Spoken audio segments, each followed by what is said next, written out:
In today's video, I'm going to teach you how to add a tax rate in Xero accounts in just 5 minutes. Whether you're a seasoned accountant or a small business owner, understanding how to manage tax rates in your accounting software is an essential task. So let's dive right in and simplify this process for you. First things first, you'll need to access Xero. Go ahead and log into Xero accounting software. Open your preferred web browser, navigate to the Xero website, and click on Login. Here you'll enter your email and password associated with your Xero account. Be sure to double check that you're entering the correct credentials to avoid any access issues. Once done, click the Login button to proceed.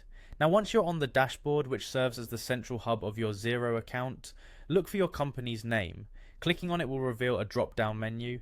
From there, select Settings. This section is where you'll configure various options for your organization, including tax rates. The next step involves accessing the advanced settings. Towards the bottom of your settings page, there will be a link titled Looking for Advanced Settings.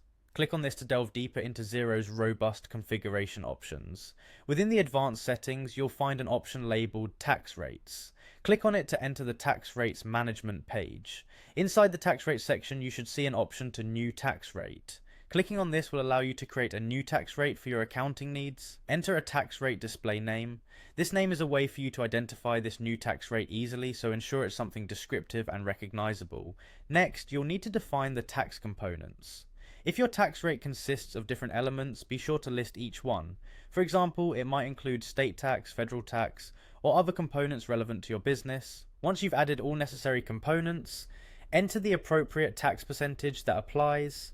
This percentage reflects the rate that will be applied to transactions using this tax rate. Finally, and importantly, make sure to click Save.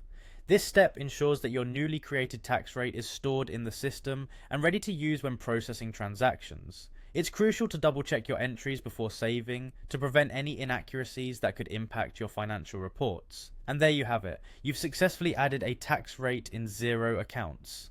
This simple task ensures that your accounting is streamlined and compliant with tax regulations. Thanks for joining me and happy accounting.